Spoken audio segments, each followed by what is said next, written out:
kali bergabung, mendengarkan Baru seminar pertama saya. kali, Bu. Mungkin saya berbagi ini ya, memperkenalkan diri terlebih dahulu.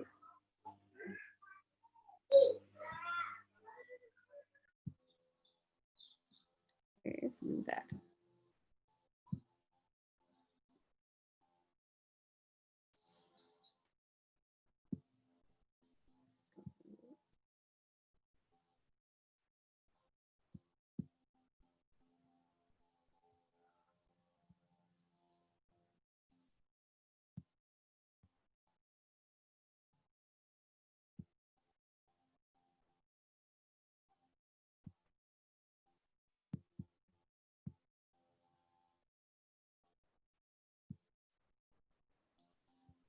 Sudah terlihat? Ya. Sudah, Ibu. Sudah, Bu. Alhamdulillah. Tema kita hari ini Duhai Anak Pertamaku, ya. Masya Allah, saya jadi teringat 20 tahun yang lalu, 21 tahun yang lalu ya, anak saya sudah 20 tahun sudah mahasiswa, ya. Saya jadi bernostalgia, ya. Ini sedikit perkenalan, ya. Saya menulis buku-buku parenting, ya. Nanti siap-siap mau ada kuis-kuis, saya akan berbagi hadiah buku, ya. Ini buku yang saya tulis, ada mendidik karakter dengan karakter, bahagia mendidik bahagia, belajar bahagia belajar, anak dari surga menuju surga, ada sebuah pekerjaan bernama ayah, ya. Bagi yang mami atau dedi yang memperhatikan ya, yang serius, yang bisa menjawab, yang interaktif, nanti saya kirim hadiah, kecuali ke Los Angeles, mahal ongkos kirimnya ya. Iya, Bu. Kemarin ada yang ikut seminar Bunda Naisha ya di Los Angeles, kemarin dari Virginia. Pesan buku saya 5, ongkos kirimnya pakai pos itu 300.000 katanya ya. Jadi saya belum sempat kirim, jadi beli pesan ya 5 buku. Ini perjalanan saya dulu kuliahnya teknik mesin. Wah, nggak nyambung ya sama psikologi ya, sama pendidikan. Tapi dengan belajar mesin inilah saya tersadar bahwa saya dulu ada mata kuliah namanya maintenance mesin, merawat mesin, tapi saya ternyata tidak belajar merawat anak. Ya, jadi anak pertama saya ini adalah, saya terus terang ya, ini kepada mami and daddy sekalian, dulu saya sempat salah didik ya, karena saya nggak belajar sama seperti kebanyakan kita ya, jadi saya banyak keliru mendidik anak pertama. Tapi alhamdulillah setelah saya belajar terus, saya perbaiki terus, Masya Allah sekarang sudah jadi mahasiswa ya. Apa yang saya ingin bagikan di sini betapa luar biasanya ya, ketika kita bersungguh-sungguh mendidik anak pertama, maka anak pertama itu akan menjadi role model bagi adik-adiknya. Ya, contohnya nih anak pertama saya dulu waktu boarding usia SMP, dia selalu juara merapikan kamar, merapikan spray ya. Adiknya juga sekarang begitu. Aku pengen seperti AA, selalu juara merapikan kamar dan tempat tidur serta lemari. Ya, dan ternyata dia juga dapat piala-piala ya. Artinya ketika kita bersungguh-sungguh mendidik anak pertama, maka dia akan membantu kita untuk mendidik adik-adiknya. Ya. Nah, sebelum mulai saya ingin melakukan sebuah permainan supaya lebih akrab dengan mami sekalian ya. Oke, namanya permainan 3 jari. Permainan 3 jari ini adalah sebutkan nama panggilan yang disukai di masa kecil. Yang kedua, permainan yang disukai, permainan kesukaan waktu kecil. Ya. Dan yang ketiga, silakan sharing apa yang ingin didapatkan pada seminar di pagi hari ini. Ya, oke. Saya akan pilih siapa. Saya stop dulu ya share-nya. Siapa di sini yang ingin bermain 3 jari?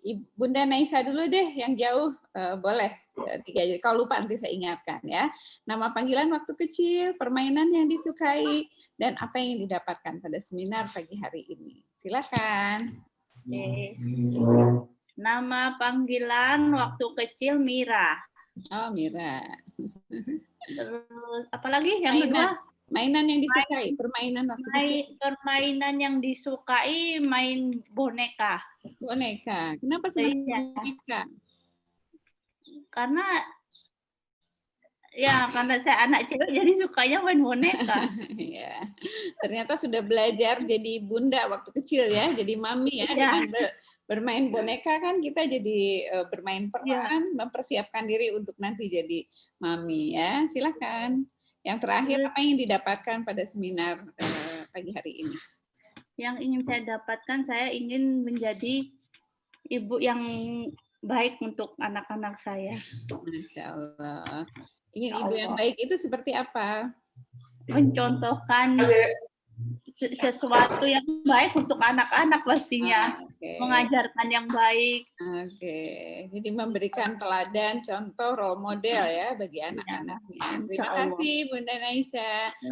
Boleh pilih siapa yang bermain 3 jari. Boleh pilih di layarnya yang di depan, di samping, kiri, kanan boleh. Siapa? Mungkin ada yang masih kenal dulu atau boleh siapa aja. Silakan pilih siapa, Mam. Oh, pilih ini Mama Gali. Nah, Mama Gali dipilih. Silakan. Halo, assalamualaikum semuanya. Waalaikumsalam warahmatullahi wabarakatuh. Permainan 3 jari ya. Nama kecil saya biasa dipanggil Nei, N-E-I. Nei, oke. Terus yang kedua, saya suka main guru-guruan. Oh, boneka saya. Masalah. Terus yang ketiga, tujuan saya untuk mengikuti seminar parenting ini selain menjadi role model untuk anak saya, anak saya masih 1, bisa jadi bisa tahu nih gimana saya bisa menghadapi anak pertama saya, karena saya baru belajar menjadi ibu. Usia berapa? 6 tahun. 6 tahun. Oke, alhamdulillah ya. Terima kasih. Terima kasih semuanya. Senangnya jadi guru-guruan. Jadi sekarang masa pandemi asik dong ya, karena senang mengajar. Jadi nguras emosi ya Bu. Oh. Iya, ini ujiannya ya. Oke, terima kasih. Sama-sama. Ya.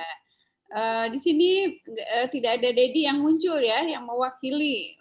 Kalau ada Dedi, saya ingin pilih untuk ini ada Dedinya juga ya. Dedinya Galih ya. Terima kasih. Ternyata ada di sampingnya ya. Ada lagi yang lain atau mau mewakili dari para Dedi? Silakan. Dedinya Galih, boleh? Karena tidak ada yang muncul lagi di video. Selamat pagi, Assalamualaikum. Selamat pagi, Waalaikumsalam warahmatullahi.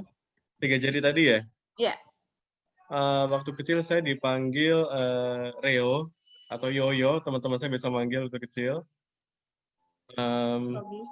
Hobi saya waktu kecil saya suka main robot-robotan, Miss. Oh, robot-robotan ya. Terus tujuan saya untuk ikut seminarnya adalah ya saya berharap bisa menjadi parent yang lebih baik untuk anak saya. Oh, Masya Allah. Menimba ilmu sebaik-baiknya, insya Allah. Iya. Ini karena kompak nih untuk Mam. Jadinya Gali, saya mau kirim hadiah buku. Alhamdulillah. Itu yang belum punya yang mana? Sudah punya belum? Bukunya nih yang pertama judulnya Bahagia Belajar, Belajar Bahagia. Saya punya Bunda. Semuanya? Saya sudah punya semuanya. Oh, Masya Allah, sudah punya semua ya. Aduh, tapi hadiah apa ya? Kalau terbit lagi yang baru ya, insya Allah nanti saya akan menerbitkan, nanti akan saya titip ke Miss Bunga. Alhamdulillah. Mau tanya dulu kesannya gimana membaca buku parenting saya? Saya banyak saya merasa banyak salahnya, banyak dosa sama anak, banyak hal yang kadang-kadang ya gimana ya Bu, kadang-kadang suka kelepasan sama saya, karena suka merasa jadi monster untuk anak saya kalau sudah kelewatan marah. Untuk kadang-kadang dengan cara saya ya paling ngambil nafas 5 detik, setelah itu baru bisa lagi bergabung sama anak saya. Itu banyak banget tuh, saya banyak dosanya kalau baca buku itu. Aduh, ini salah ya ternyata. sekolah ya, terus ternyata nggak boleh begini ya sama anak, nggak boleh begitu ya. Seperti itu Bu, terima kasih Bu ilmunya gitu. Kalau pas saya kalau lupa ingat lagi baca buku itu, oh iya saya nggak boleh begini sama anak, sama-sama belajar Bu. Terima kasih banyak Oh, ilmu. Masya Allah. Mana yang paling suka buku yang mana?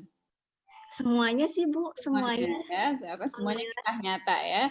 Katanya tidak merasa digurui, tapi tiba-tiba aja jadi tersadar gitu ya. Iya, alhamdulillah. Terima kasih, Mami.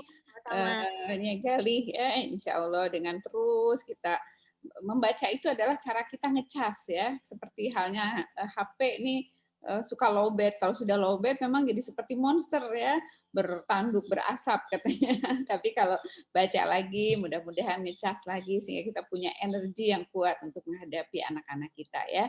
Terima kasih atas harapan yang disampaikan. Semoga di materi ke depan saya bisa memenuhi harapan untuk bisa para mom and dad yang mau jadi role model, yang ingin jadi parents yang lebih baik ya, insya Allah melalui seminar di pagi hari ini.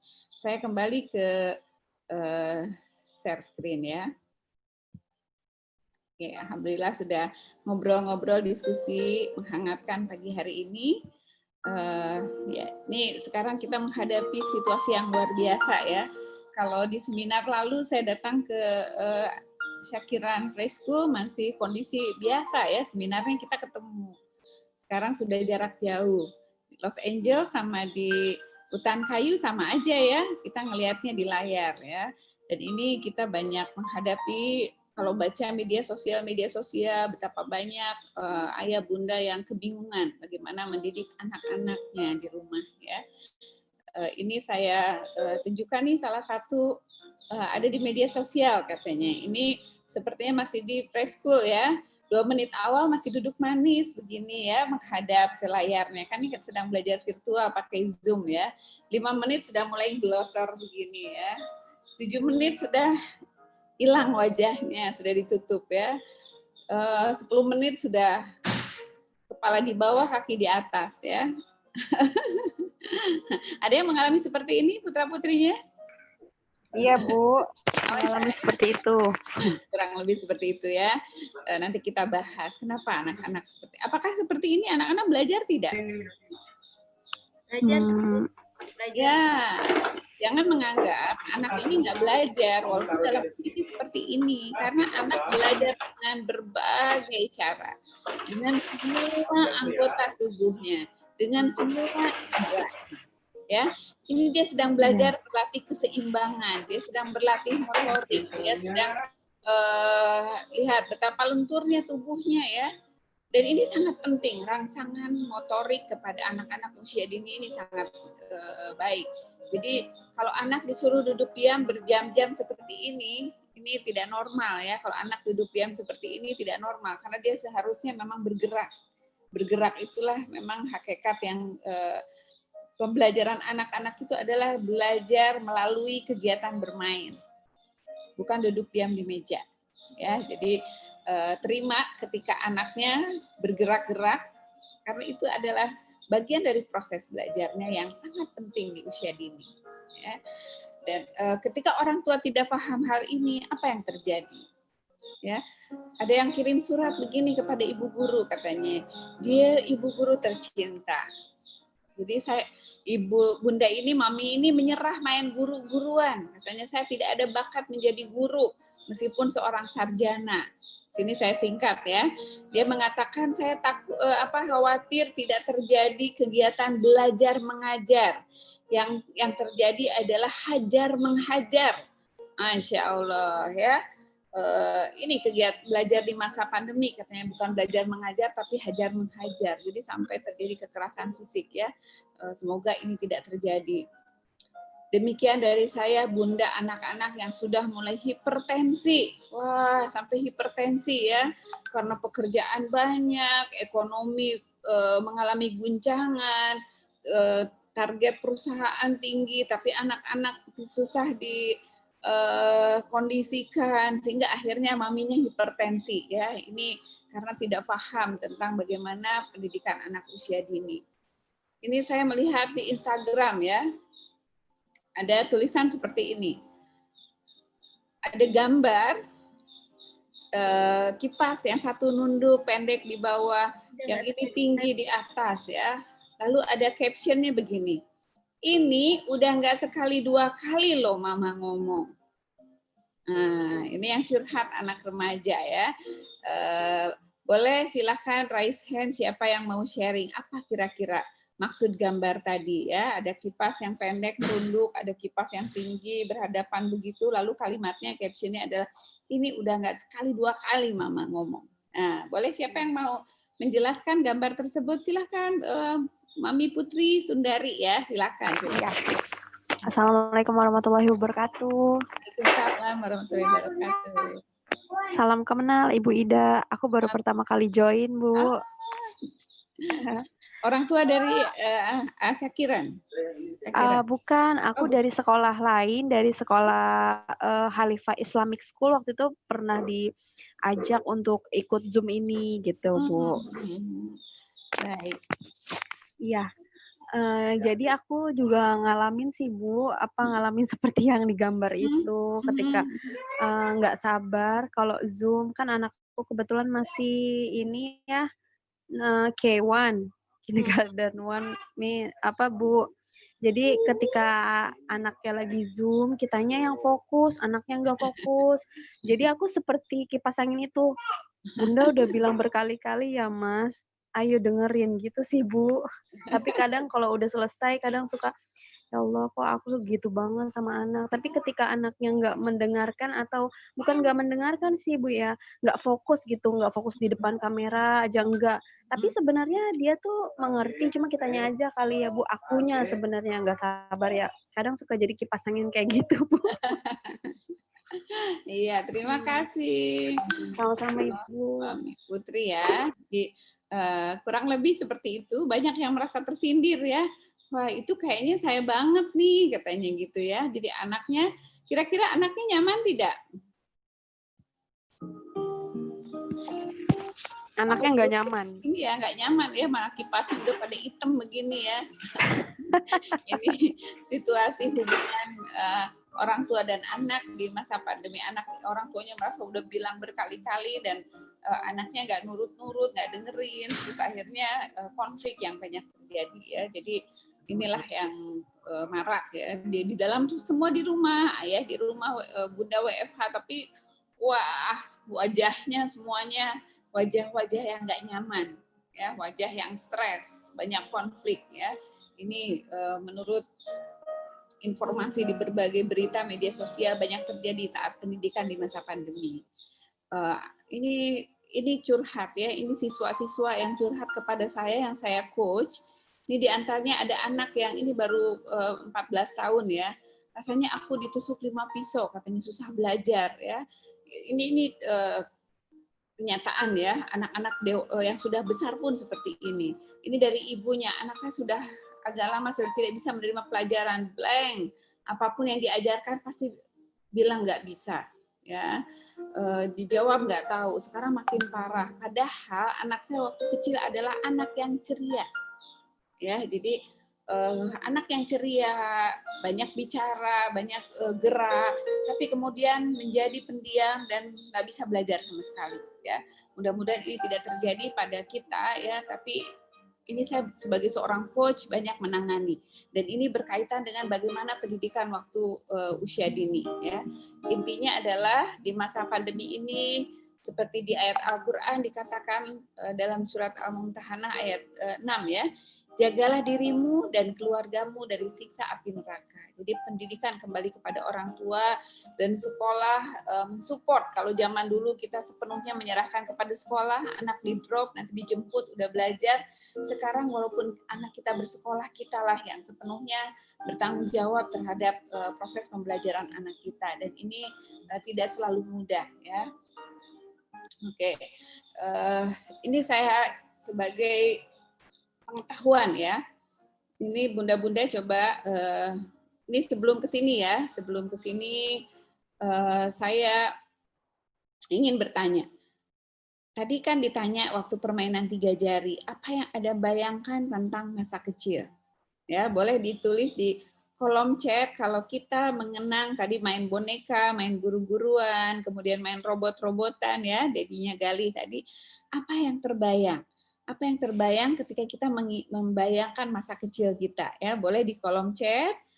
Seperti apa sih masa kecilnya Mom and Dad di RA Sakiran ini, boleh di chat ya. Apakah suasananya seperti apa ketika kita mengingat permainan-permainan waktu kecil. Mungkin ada yang dulu hobinya main congklak, ada yang main petak umpet ya. Boleh silahkan di chat. Apa yang Anda bayangkan tentang masa kecil Anda sendiri ya, boleh silahkan.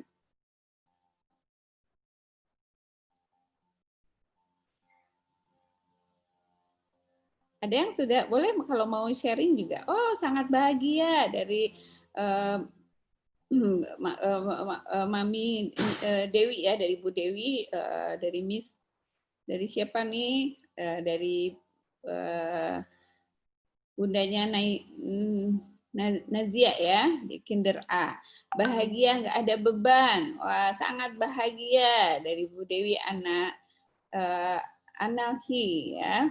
Menyenangkan tadi ya, dari Bu Putri juga menyenangkan, sangat menyenangkan, terasa bahagia dari Pak Wildan. Wow, masa kecilnya semua masa kecil yang penuh kenangan dan dirindukan saat sudah besar ya, dari Bunda Fatimah, luar biasa. Wah, ini terima kasih ya sudah sharing tentang bagaimana kita membayangkan masa kecil kita ya. Oke, sekarang kita lihat tadi sekarang kita menjadi dewasa dan anak-anak kita seperti kita waktu kecil ya. Dan terjadilah sekarang masa pandemi ini ya. Masa kecil kita rata-rata semuanya nggak ada yang masa kecilnya sedih, semuanya masa kecilnya bahagia. Wah, bahkan ini dari KNKB ya, main hujan-hujanan saat yang ditunggu. Sekarang nggak bisa lagi ya. Wah, dari Azam nih, dari Ayah Azam atau Ibu Bunda Azam, ingin anak saya merasakan masa kecil saya. Wah, Masya Allah, luar biasa ya. Nah, kita membayangkan masa kecil kita sangat menyenangkan ya. Oke, sekarang kita lihat apa dampaknya kalau masa kecil kita menyenangkan ya. Ini menurut penelitian. Ini adalah hubungan antara emosi dan energi. Kalau emosi kita positif, ya, di sini bahagia, maka energi kita sangat tinggi. Bisa dilihat tulisan di samping ini adalah expanded. Energi kita akan membesar, akan meluas, akan makin expand. Expand itu semakin banyak, semakin besar, semakin luas. Akan tetapi jika kita energinya negatif, emosinya negatif ya, shame, guilt, apathy, grief, fear, jadi sedih, ini malu yang negatif ya, marah, di sini adalah contracted, menyusut, jadi kecil energinya ya. Jadi kita lihat ternyata emosi kita berpengaruh terhadap energi kita. Kalau emosi kita positif, kita punya energi untuk melakukan banyak hal, ya, untuk belajar, untuk produktif, untuk bersemangat mencapai cita-cita kita, melakukan pekerjaan kita, maka kita akan besar energinya. Akan tetapi ketika emosi negatif, sedih, malu, marah, ini menyusut. Ya. Dan kita lihat di masa pandemi ini bagaimana. Boleh ya di chat ya. Bagaimana kondisi rata-rata di masyarakat kita ya. Kalau skala 0 sampai 10. 0 ini khawatir, cemas, stres, takut, kesehatan, takut dan lain sebagainya. 10 ini sangat optimis, sangat semangat. Maka boleh di chat ya, silakan. Dari skala 1 sampai 10, rata-rata emosi kita saat ini berada di mana? Kalau 1 kecil, 2 kecil, di bawah 5 ini kecil, 5 ini sedang, 10 itu sangat bersemangat. Boleh kira-kira di masyarakat kita pada umumnya, di suasana pandemi ini kebanyakan dari level 1 sampai 10, berapa level emosinya?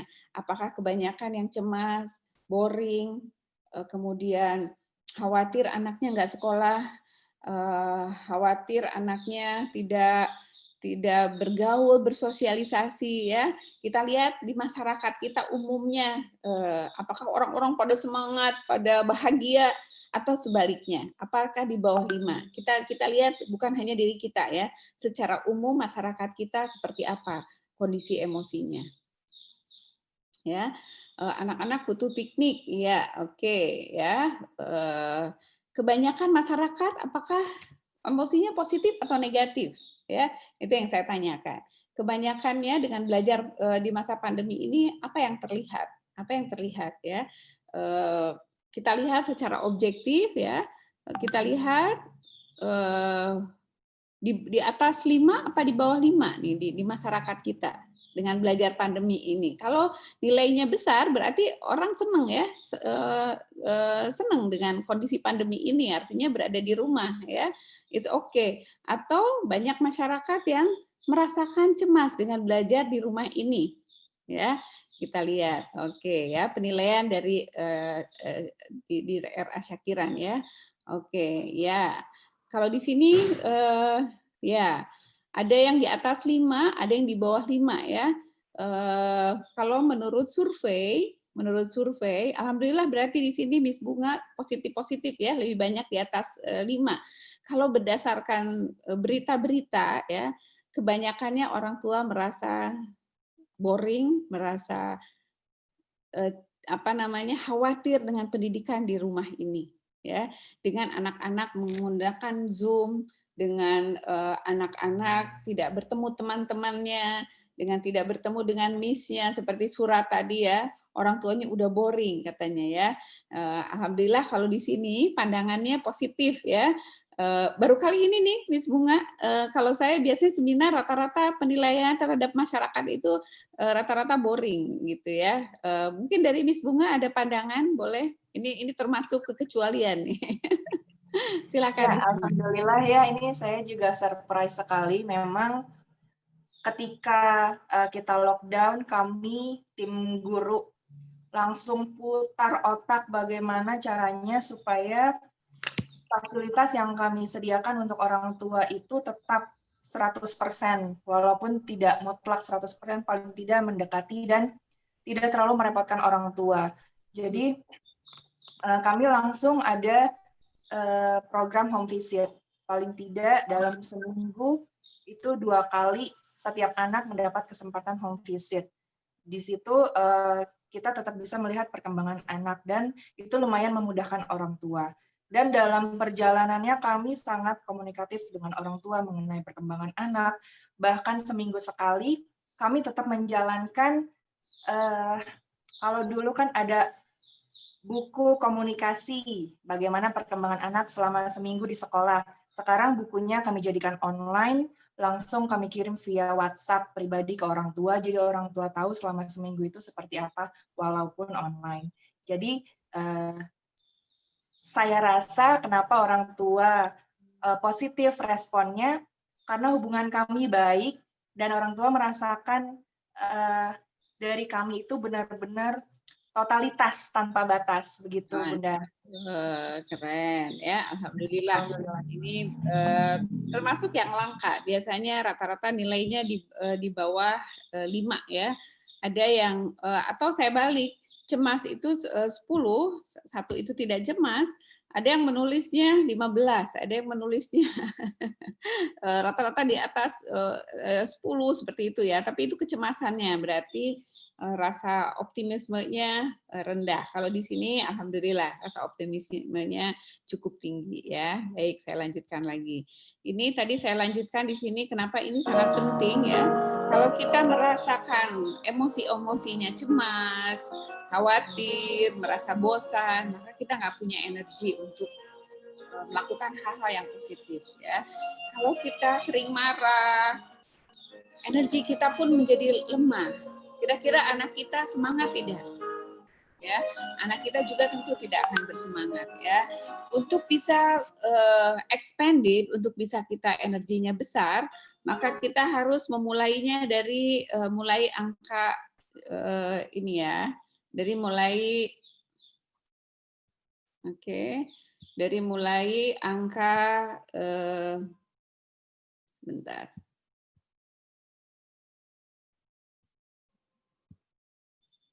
Kita harus memulainya dari tutup dulu.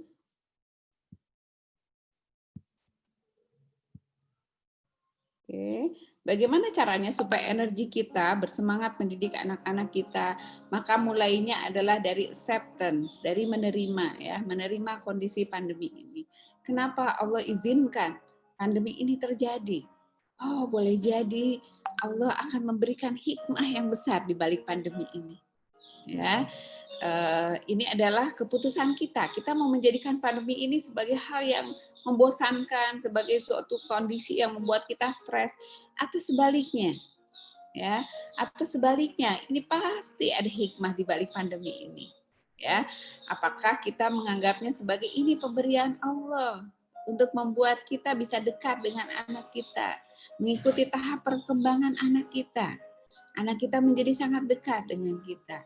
Ya, kalau kita sudah terima acceptance, maka akan muncul reason, ya, muncul pikiran-pikiran positif kita, tahu alasan-alasan kenapa terjadi pandemi. Oh, kita jadi hidup sehat, kita jadi lebih banyak makan di rumah, kita jadi lebih dekat satu sama lain anggota rumah, ya. Kemudian muncul love, cinta, sayang, ya. Muncul perasaan joy, bahagia, lalu peace, damai. Dan pada akhirnya di puncaknya adalah namanya enlightenment, mengalami sebuah pencerahan. Ini seperti para nabi, mengalami pencerahan. Hanya berbuat saja, berbuat baik saja, menolong, membantu. Walaupun dilempar di kotoran, walaupun dihina, walaupun di apapun, tetap berbagi, tetap sayang. Ya, itu adalah enlightenment. Tapi ketika kita dipenuhi rasa guilt, rasa bersalah, malu yang rendah diri, ya, orang yang bunuh diri itu biasanya sudah merasa malu yang amat sangat, tidak ada artinya hidup. Guilt, apatis, kemudian sedih berkepanjangan, rasa takut, ini adalah emosi-emosi negatif yang membuat energi kita tidak muncul. Ya, semoga di masa pandemi ini kita bisa menggeser emosi negatifnya kepada emosi positif, bahagia, damai, ya, penuh cinta di dalam rumah, sehingga menimbulkan energi semangat yang sangat positif. Oke, sekarang saya ingin silahkan ya, silahkan ayah bunda di sini ya, mom and dad, boleh silahkan buat keputusan ya, boleh ditulis di kolom chat apa yang ingin kita putuskan di masa pandemi ini. Apakah masa pandemi anak belajar di rumah ini akan kita jadikan sesuatu yang tidak menyenangkan, atau kita ambil hikmahnya ketika suatu saat anak kita ditanya, "Nak, kapan masa-masa yang paling menyenangkan?" Anak kita berkata seperti ini, "Aku paling bahagia adalah ketika masa pandemi, karena aku, mami, daddy, aku ada di rumah, sering lebih banyak di rumah. Aku belajar sama mami, aku belajar sama daddy, aku merasakan kebahagiaan di dalam rumah. Aku melakukan permainan-permainan mami waktu kecil, aku melakukan permainan daddy waktu kecil, dan itu tidak akan pernah terlupakan." Ya, atau boleh jadi sebaliknya, aku paling nggak suka ketika masa-masa pandemi, aku banyak disalahin, aku bosen di rumah, aku nggak ketemu bu guru, aku nggak ketemu temen, aku disalahin terus, aku diomel-omelin terus, aku nggak boleh ganggu, nggak boleh main sama bunda karena sedang bekerja, aku nggak boleh ajak main daddy karena daddy-nya sedang sibuk bekerja.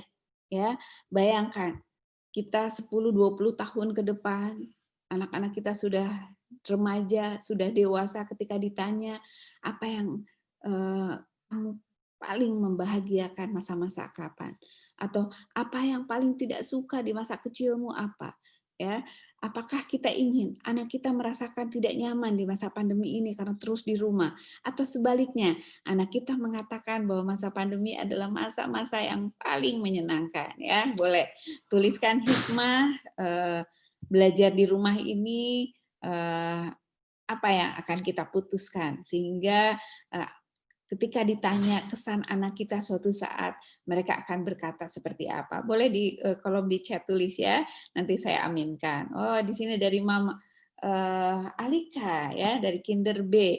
Saya akan menjadikan masa pandemi ini masa menyenangkan untuk anak-anak saya. Amin, amin ya rabbal alamin. Waduh, saya merinding ya. Menjadi kenangan yang tak terlupakan dan akan menjadi cerita di masa depan mereka. Waduh, so sweet ya.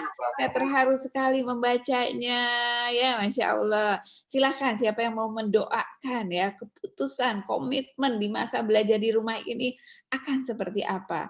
Boleh ditulis di kolom chat, saya bacakan dan akan saya doakan. Semoga para malaikat mengaminkan doa-doa ayah bunda sekalian ya, mom and dad sekalian. Boleh, Masya Allah. Ini dari Ibu Putri ya. Pada masa pandemi aku bersyukur ada WFH, jadi bisa ngajari anak sekolah secara langsung. Masya Allah. Dan anak aku hafalannya banyak. Bisa naik ke Iqra 2 denganku setiap hari. Masya Allah. Alhamdulillah ya. Oh, Masya Allah. Berinvestasi terhadap pendidikan anak kita sehingga apapun ketika anak mengaji setiap huruf, setiap kata, setiap kalimat maka terlimpah pahala mengalir kepada ayah bunda, mom and dad yang mengajarkannya ya. Amin amin ya rabbal alamin.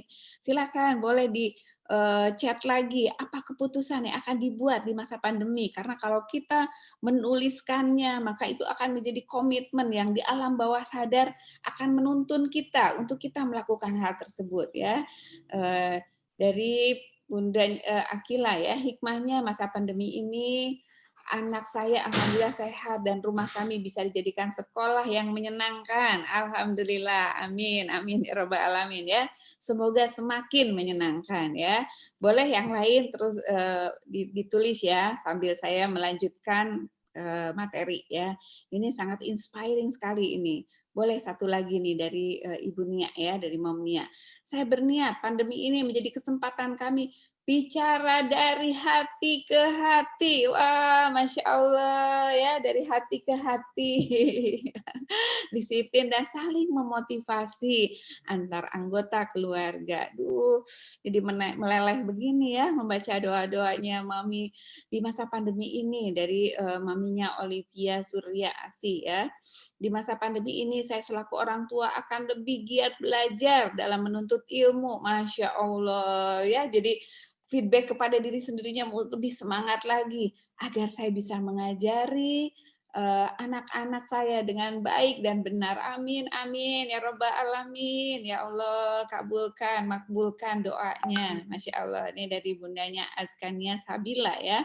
Hikmahnya, saya awalnya working mom, pagi, siang, dan sore malam. Jadi anak-anak hampir lebih banyak sama susnya. Begitu awal pandemi, saya pindah ikut suami dan resign kerja. Masya Allah, benar-benar di luar dugaan karena jadinya 24 jam. Cuma sama saya aja, alhamdulillah banyak hikmahnya. Masya Allah, alhamdulillah ya.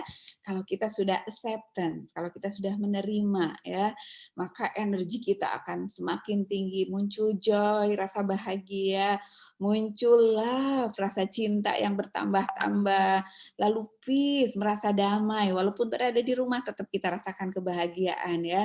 Dan terakhir akhirnya kita mengalami sebuah enlightenment ya. Sedikit lagi nih, satu lagi dari Miss Bunga ya, doa. Aduh, saya doakan untuk semua ya, Masya Allah. Bismillahirrahmanirrahim. Semoga masa pandemi ini adalah life training untuk para orang tua agar bisa terlibat banyak dan lebih aware dalam proses tumbuh kembang anak walaupun pandemi sudah usai. Amin, amin, amin ya Rabbal Alamin ya. Ini doanya luar biasa, semuanya indah-indah ya. Aduh, ini satu lagi nih saya nggak tahan untuk nggak baca ya. Kemarin baru saja menanya ini dari tertulis Abel namanya siswanya ya, Kinder B. Kemarin saya baru menanyakan ke anak-anak, jawaban anak-anak saya kelas 7, 6, dan 2 SD waktu isi survei dari sekolah. Dia malah happy sekolah online, katanya diajarin mami lebih cepat ngerti. Dari mami agak surprise karena dari mereka ternyata lebih banyak bersabar sama diri mereka ya, Masya Allah, alhamdulillah. ternyata banyak hikmahnya ya. Semoga semakin kita gali, semakin banyak hal positif kita temukan. Oke, kita lanjutkan lagi ya. Berarti kita menaikkan emosi kita terus positif ke atas, sehingga menimbulkan energi yang banyak untuk kita bisa mampu terus mengajari anak-anak kita, mendidik anak-anak kita bukan hanya pelajaran sekolah, tapi juga karakter positifnya. Oke, ini kenapa di luar sana banyak problem? Ya, banyak orang tua stres, ada yang memukul, ada yang sampai anaknya bunuh diri dan lain sebagainya, karena dibandingkan dengan profesi-profesi lain. Orang tua adalah profesi yang paling tidak tersiapkan. Sama seperti halnya dulu saya punya anak pertama, saya nggak belajar parenting, belajarnya setelah punya anak baru belajar ya. Tapi ketika kita berkomitmen belajar dan terus memperbaiki diri, alhamdulillah. Lanjut lagi. Pada saat seminar dulu saya di RA Syakiran ya, saya membahas tentang dahsyatnya masa kecil. Saya ulang lagi karena ini sangat penting. Kenapa disebut golden age? Karena ini adalah 50% pendidikan itu terletak di 0 sampai 4 tahun. Ini fondasi yang sangat luar biasa. 30%-nya adalah usia 4 sampai 8 tahun. Dan usia 8 sampai 18 tahun itu hanya 20%. Ya, ini pekerjaan guru-guru SMP SMA hanya 20%, tapi pekerjaan guru pendidikan usia dini preschool sampai SD kelas 1 2 ini adalah 80%. Jadi kalau mom and daddy-nya serius menggarap pendidikan di 0 sampai 8 tahun, maka 80% fondasi pendidikan kita aman. Makanya ada sebuah quotes ya, yang isinya seperti ini, childhood is shaping human ya. Jadi masa kecil itu ngebentuk manusia. Yang membentuk manusia itu bukan pendidikan tinggi, akan tetapi pendidikan anak usia dini.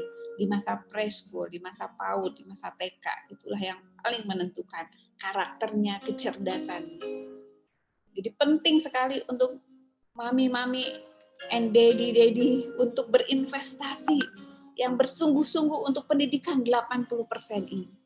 Karena kalau sudah kebentuk hal positif di usia 0 sampai 8 tahun, habitnya, karakternya, kebiasaan belajarnya, maka selanjutnya kita bisa lepas tangan. Ya, mereka bisa belajar sendiri, mereka bersemangat belajar. Akan tetapi, ini saya selalu mengibaratkannya, kalau rumah ini ada 1 lantai, ada yang 3 lantai, maka yang menentukan rumah itu bisa dibangun tinggi atau rendah itu apa sesungguhnya?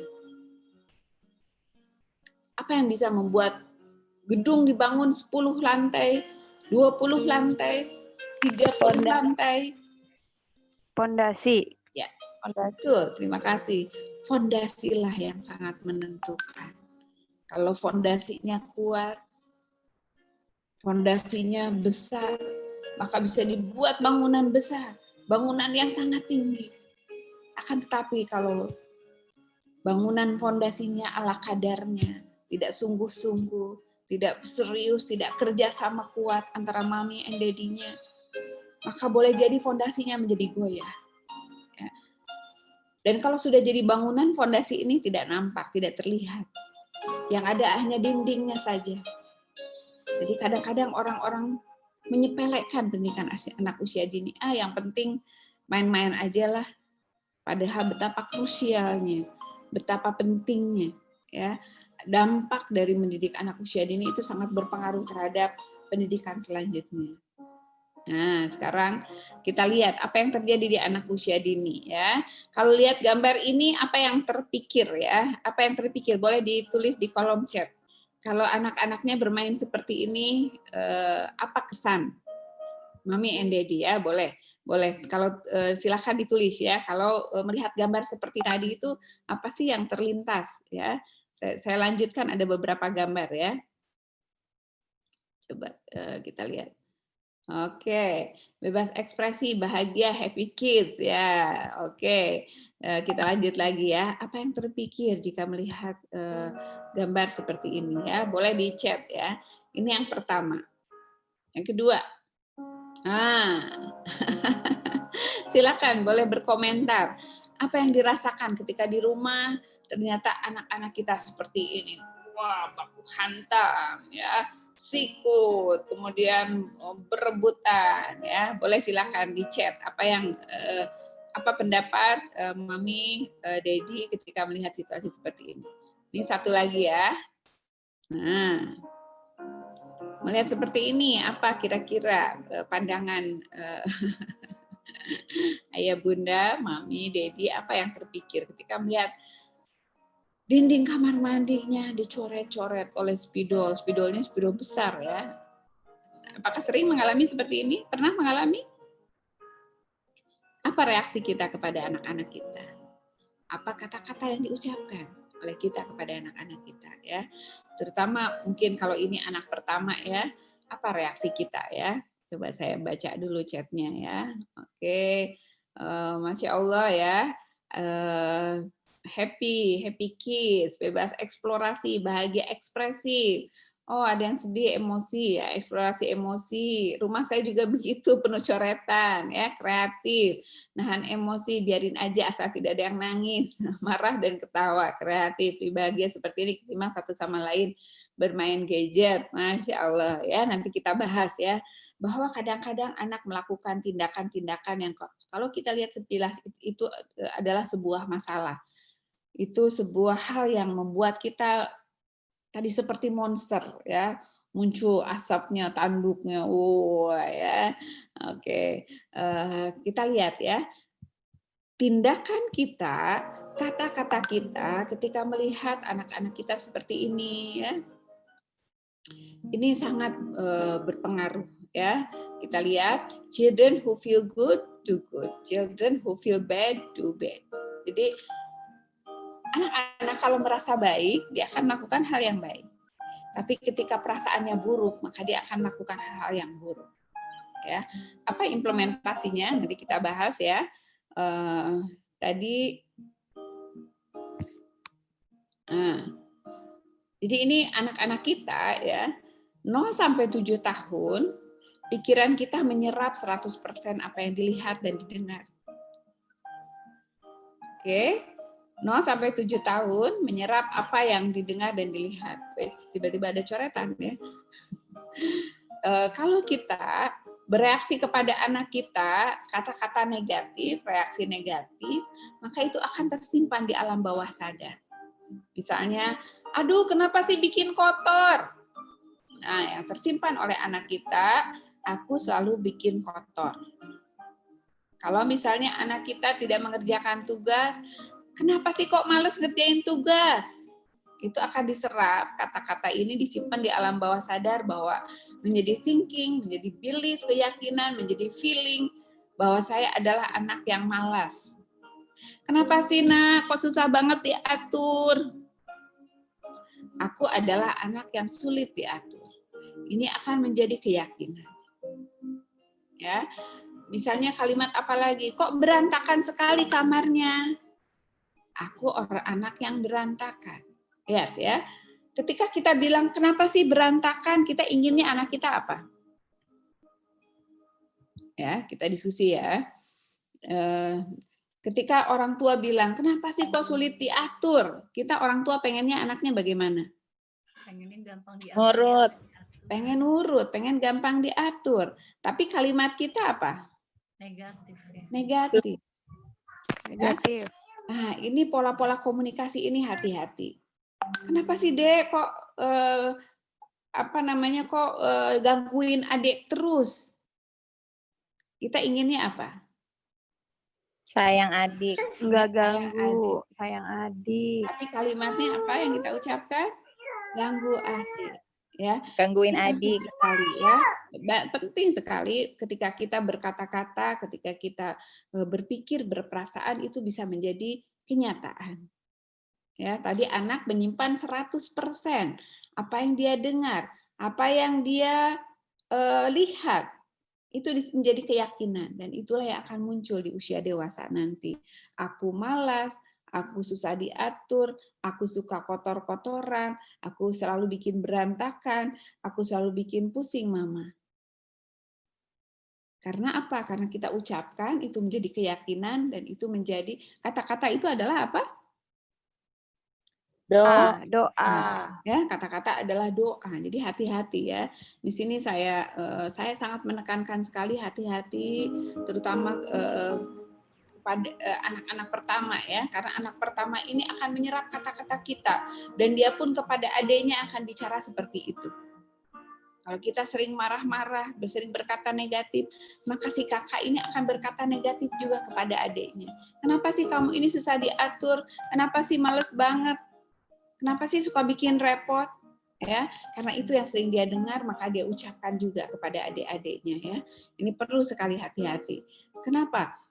Pikiran kita ya akan menjadi ucapan. Jadi pikiran kita bilang kotor, maka ucapan kita kotor. Maka ucapan itu akan membentuk tindakan. Jadi kalau pikiran kita bilang, kenapa sih anak saya malas? Kemudian terucap, nak, kenapa kamu malas banget? Akhirnya tindakan anaknya rajin atau malas? Males. Males, karena sesuai dengan ucapan kita ya. Selanjutnya menjadi kebiasaan. Males itu menjadi kebiasaan. Dan kebiasaan itu pada akhirnya dikatakan menjadi nasib. Ya, sudah menjadi karakter, menjadi nasibnya menjadi seorang anak yang malas ya. Jadi penting sekali dari pikiran, ucapan, tindakan, kebiasaan itu akan menentukan nasib anak kita nanti seperti apa ya. Kita lihat tadi betapa pentingnya kita mengatur kata-kata kita, bereaksi terhadap anak ya. Masih ingat dulu saya kalau tidak salah pernah mengajarkan ya, apa yang kita pikirkan, apa yang kita rasakan, apa yang kita ucapkan, semuanya adalah doa. Ya, yuk sama-sama kita ucapkan ya, sambil digerakkan. Apa yang kita pikirkan, apa yang kita rasakan, apa yang kita ucapkan, semuanya adalah doa. Oke, sekali lagi terakhir ya. Apa yang kita pikirkan, apa yang kita rasakan, apa yang kita ucapkan, semuanya adalah doa. Ya, hati-hati berpikir, hati-hati berperasaan, hati-hati berkata-kata, karena itu bisa menjadi kenyataan. Ya, silahkan siapa yang mau coba senam bahagia ya, senam doa. Silahkan, siapa boleh angkat tangan ya, boleh raise hand mau mencoba yang tadi, apa yang dipikirkan, apa yang dirasakan, apa yang diucapkan jadi doa ya. Silahkan siapa yang mau dapat hadiah buku deh. Kecuali yang di Los Angeles nggak kuat kirim hadiahnya. Boleh siapa yang mau coba biar ingat. Siapa yang mau coba? Dapat hadiah buku. Oke, mau dicoba dulu. Siapa nih? Boleh, Miss. Tadi angkat tangan siapa ya? Miss Naisha, boleh silakan. Boleh di-unmute ya. Suaranya di-unmute dulu. Assalamualaikum, dengar Bu. Waalaikumsalam, silakan. Bah, kecilin dulu Pak. Apa yang saya pikirkan, Ya, apa yang saya rasakan, apa yang saya ucapkan adalah doa. Dapat hadiah. Gimana hadiahnya dikirimnya ya? Doa aja. Doa aja. Baik, terima kasih ya. Semoga selalu tertanam bahwa apapun yang kita pikirkan, kalau misalnya kita mau pergi, dalam pikiran kita jangan terbesit hal yang negatif. Misalnya, jangan-jangan anak saya berantem, jangan-jangan anak saya bikin berantakan. Itu sudah mendoakan. Ya, hati kita aduh takut anak kita gimana ya, itu pun perasaan kita juga sama ya, apalagi kalau sampai terucap ya. Hati-hati pikiran, perasaan, ucapan semuanya menjadi doa ya. Saya lanjutkan lagi. Kalau kita bisa membiasakan hal positif kepada anak, kata-kata yang positif, maka anak ini terutama si anak pertama ini ya, insya Allah dia juga berkata-kata yang sama, yang positif kepada adiknya ya. Oke, tadi Nah, kita lihat. Oke. Kenapa penting sekali belajar menyenangkan? Ya. Kenapa penting belajar menyenangkan? Karena otak kita ini terbagi 3 lapis. Otak reptil ini tugasnya adalah menyerang atau lari. Otak limbik system ini emosi, kasih sayang, ya. Sedangkan neokorteks ini otak pusat berpikir. Kita bisa berpikir, menganalisis, menghitung, bisa belajar baca anak kita kalau emosinya positif, kalau limbik sistemnya terbuka. Tapi kalau anaknya stres, sedih, dimarah, dibentak, disalahkan, maka limbik sistemnya tertutup dan tidak ada informasi masuk ke otak. Ya, jadi yang membuat otak kita bisa berpikir adalah perasaannya bahagia. Kalau perasaannya happy, otaknya bisa membuka, bisa dapat terima informasi apa saja. Neokorteksnya jadi aktif. Jadi yang menentukan anak kita bisa belajar atau tidak adalah limbik system, perasaannya. Ya, sehingga pastikan belajar dalam keadaan happy, dalam keadaan menyenangkan. Kalau kita bentak-bentak, kita salah-salahin, maka otaknya di reptil, dia akan lari atau menyerang, ngamuk atau lari, ya. Supaya ingat ada senamnya seperti ini ya. Nah, senam bahagia. Bila hati senang, limbik sistem terbuka, informasi masuk, otak menjadi kuat. Ya, sekali lagi ya. Bila hati senang, sistem limbik terbuka, informasi masuk, otak menjadi kuat. Yuk, kita gerakkan sama-sama ya. Boleh di open mic, boleh dibuka suaranya supaya bersemangat kita semuanya ya, mengingat senam bahagia supaya kita belajar di rumah, kondisikan dulu perasaan anak-anak kita untuk bahagia ya. Siap.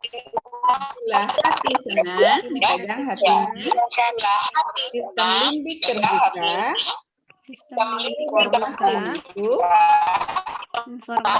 otak menjadi kuat. Otak menjadi kuat. Oke, sekali lagi ya. Bila hati senang, sistem limbik terbuka, informasi masuk, otak menjadi kuat. Terima kasih ya. Jadi syarat supaya otak anak menjadi kuat, maka kita belajarnya harus dalam keadaan bahagia. Ya, anak nggak akan bisa berpikir, nggak akan bisa mengingat, nggak akan bisa menghubungkan sebab akibat, logikanya tidak akan berkembang kalau dia dalam keadaan stres. Ya, pastikan supaya bahagia. Ya, sekali lagi, bila hati senang. Bila hati senangnya gimana ekspresinya? Bila hati senang. Bila hati senang. Sistem limbik terbuka. Informasi masuk. Otak menjadi kuat. Terima kasih ya. Jadi pastikan wajahnya dalam keadaan happy. Karena kalau kita senyum di hadapan anak kita akan banyak senyum. Tapi kalau kita wajahnya mengerikan, Seperti monster. Seperti monster, ya. Anaknya nggak bisa belajar. Limbik sistemnya tertutup seperti saklar. Saklarnya itu kalau dimatikan gelap gulita. Tapi kalau saklarnya ditekan menjadi nyala, terang benderang.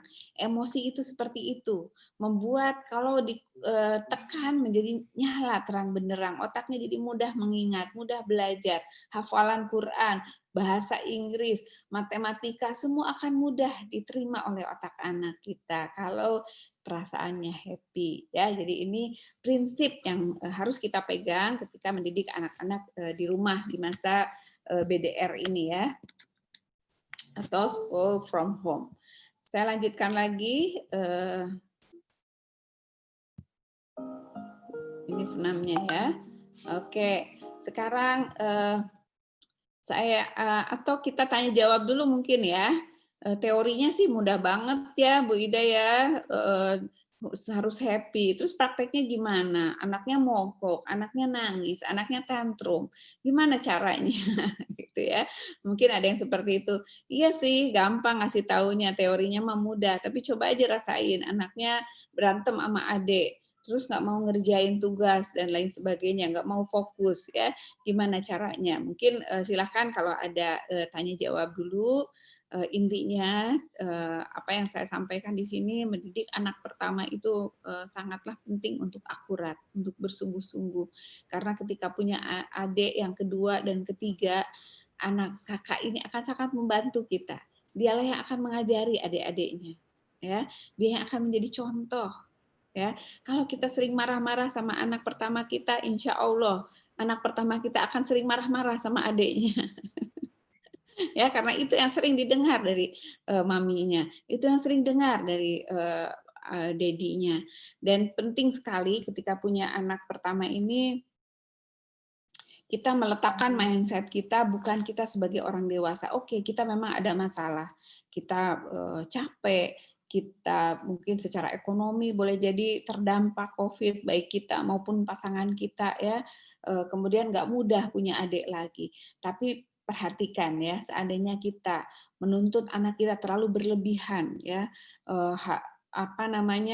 disuruh mengalah ya, kemudian kita menjadi tidak perhatian, menjadi tidak sayang, maka bisa dipastikan anak kita yang sulung ini tidak akan sayang sama adiknya. Gara-gara adik, aku kehilangan kesempatan untuk disayang-sayang. Aku jadi sering dimarah-marah. Ya, makanya saya menulis buku untuk kakak, ada 6 seri ya. Bagaimana ketika mempersiapkan si kakak ini mau punya adik, tapi sayang bukunya sudah habis ya. Tentang bagaimana mengajak bermain, tentang kenapa adik menangis, bagaimana berbicara pada adik, seperti itu tuh memang sangat penting untuk kita menjadikan si anak pertama ini merasa beruntung dengan punya adik. Ketika aku punya adik, ternyata bunda lebih sayang sama aku, lebih perhatian. Aku jadi anak akan senang bertanggung jawab ya ketika kita ajak diskusi, libatkan, bukan disalahkan tapi kita ajak berempati ya sesuai dengan usianya ya, tentunya kita pahami ya. Yang jelas intinya jangan sampai merasa dengan punya adik ini dia menjadi tidak bahagia.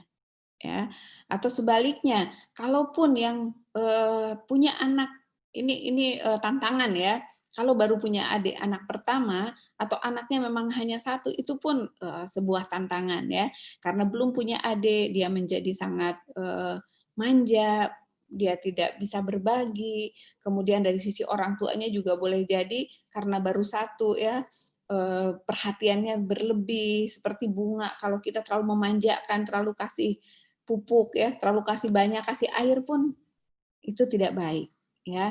Penting bagi mami and daddy yang putranya baru satu ya, tetap meskipun baru satu kita pun perhatian kita sewajarnya ya, memanjakan pun di batasan-batasan tertentu, dan cara melindungi kita pun kepada anak kita tidak perlu berlebihan ya, karena suatu saat ketika punya anak lagi, anaknya jadi nggak siap karena dulu terlalu diperhatikan. Ketika dia punya adik malah menjadi tidak bisa sharing ya, meskipun anak kita baru satu.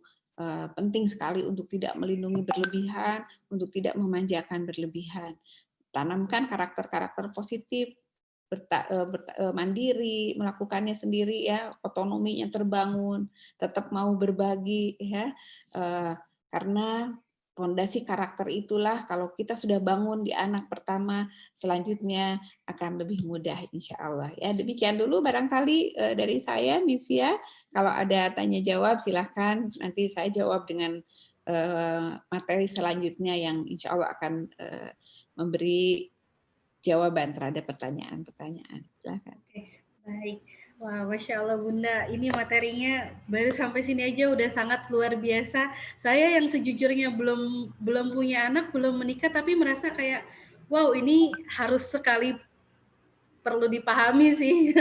Oke, untuk selanjutnya bagi Mami yang ingin bertanya, boleh dibuka kameranya, boleh dinyalakan mic-nya, tentang pertanyaannya tentang seputar bagaimana mendidik anak pertama dan atau mau sharing mungkin bagaimana?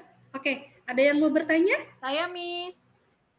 Oke, Mami Alika, silahkan Mami Alika. Assalamualaikum warahmatullahi wabarakatuh. Waalaikumsalam warahmatullahi wabarakatuh. Udah, langsung aja ya, Bu. Ya, silahkan Mama Alika. Jadi kan saya punya anak 2. Yang pertama itu sudah 11 tahun nih gitu ya. Adiknya jalan 6 tahun gitu. Kalau tadi kan mungkin si kakak merasa jealous sama si adik gitu ya. Tapi kenyataannya ini justru si adik yang sering jealous sama si kakak. Kalau misal saya melukin masnya, saya ciumin, komentar dia, aku nggak disayang. Langsung seperti itu, spontan. Akhirnya kadang saya juga bingung gitu, karena si adik ini lebih jealousnya lebih apa ya, lebih terang-terangan, terus jadi kayak langsung ngambek gitu. Akhirnya kalau saya lagi pengen sayang-sayangan sama si kakak, nah si adik langsung bereaksi gitu. Jadi gimana nih, walaupun mungkin ada ya si kakak jealousnya sama si adik gitu, tapi yang lebih terang-terangan adiknya lebih frontal untuk kalau dia lebih ekspresif ya, kalau dia emosi langsung ditunjukin gitu. Tapi kalau lagi happy pun begitu gitu, cuma dia lebih ke jealous kalau saya atau papahnya berinteraksi lebih ke si emasnya ini gitu. Itu bagaimana mengarahkan si adik bahwa ini juga kakak kamu tuh anak mama, anak papa. Nah itu dia masih suka ya kayak nggak bisa membedakan apa gimana gitu caranya supaya si adik paham gitu, Bu. Baik. Ya, terima kasih. Silakan ditampung dulu ya, Miss ya. Oke, boleh. Untuk selanjutnya ada lagi? Saya Miss. Oke, Mami Putri. Assalamualaikum Bunda. Waalaikumsalam warahmatullahi wabarakatuh. Aku mau nanya perihal pendidikan anak sejak dini ya Bu. Jadi kan kebetulan anakku itu sudah sekolah dari usianya 4 tahun. Nah sebenarnya kenapa saya ambil menyekolahkan anak sejak dini dikarenakan anak saya tuh alhamdulillah hafalannya cepat. Saya kan bekerja, suami pun bekerja. Nah, daripada di rumah itu mainnya nggak jelas atau nggak tersalurkan, akhirnya kami berinisiatif untuk menyekolahkan. Tapi pada kenyataannya banyak banget yang berpendapat negatif tentang apa yang kita ambil gitu ya Bu. Seperti kok bisa sih anak kecil udah disekolahin, emang bagus ya? Kayak misalnya saat ini anak saya lagi misalnya les membaca karena anaknya pun suka membaca, tapi belum terlalu bisa, jadinya aku lesin les, tapi banyak banget ya. Sekarang? Kenapa, Bu? Yang les baca itu usia berapa? Usia 5 tahun. Terus kebanyakan anak laki tuh belum boleh loh baca gitu kan, terus kayak misalnya ngaji kok ngajinya udah diforsir, padahal saya tidak memforsir, cuma anaknya memang mau. Terus pertanyaan saya bagaimana menyikapi ketika banyak yang menyalahkan apa yang kami ambil ketika menyekolahkan anak sejak dini, seperti itu Bu. Terima kasih. Waalaikumsalam. Waalaikumsalam. Oke. Bagaimana Bunda? Mau dijawab dulu atau masih mau ditampung? Sudah cukup dulu. Tadi ada di chat juga ya. Oke. Iya. Yang izin sambil ambil minum ya. Iya, boleh silakan Bunda.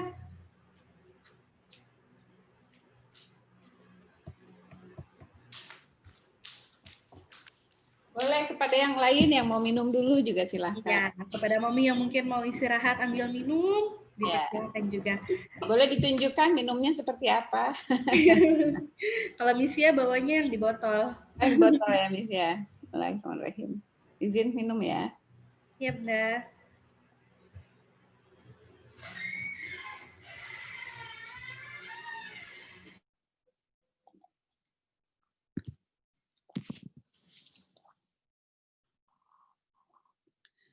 Alhamdulillah di chat ada berapa pertanyaan ya? Oh, 1 ya. Baik, saya mulai dengan pertanyaan dari Bunda Alika. Bunda Alika ya tentang jealous ya, jealous anak. Kalau ini terbalik ya, yang jealous adalah adiknya ya. Sebetulnya usia adiknya berapa, Mam Alika? 6 tahun. Jalan 6 tahun. ya. Kakaknya 11 ya tadi ya. Oke. Ya. Jadi sebetulnya pada tahap perkembangan anak itu ada masa namanya egosentris ya. Egosentris itu dia menjadi pusat perhatian sehingga yang lain itu nggak penting. Saya yang harus paling disayang gitu ya. Sebetulnya usia 6 tahun kalau menurut tahap perkembangan itu sudah bisa sharing, sudah bisa mulai berbagi ya. Yang anak betul-betul egosentris itu di usia toddler. 3 tahun ya nggak boleh, mamanya nggak boleh gendong siapa, nggak boleh sayang siapa ya. Mungkin ini pasti ada latar belakangnya, kenapa dia menjadi seperti itu.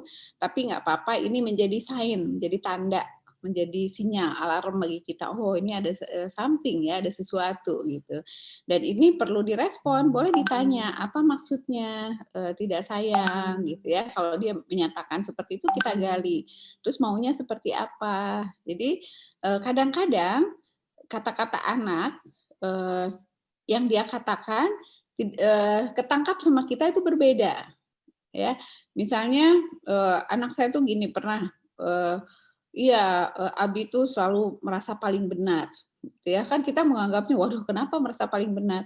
Iya karena aku pernah lagi di mobil di jalan, terus itu mobil apa gitu, nunjuk mobil apa, terus ayahnya yakin satu merek karena agak jauh, ternyata salah gitu ya, suami saya itu salah gitu. Dan dia menyimpulkan Abi itu merasa paling benar. Kita pikir tuh kan, wah dalam banyak hal ternyata contoh yang disebutkan tuh hanya satu kali pernah dia beda pendapat tentang merek mobil gitu ya, dan itu ternyata hal yang sepele. Sama seperti anak misalnya dia masih asik main, ini kalau anak di usia dini ya, terus kita ajak mandi, terus kan kalimatnya aku nggak sayang mama jahat, gitu kan ya kalimatnya. Kita pikirkan kata-kata yang buruk, padahal dia sebenarnya maksudnya mau bilang bahwa aku masih mau main gitu ya. Nah ini juga ketika terlontar seperti itu adalah kesempatan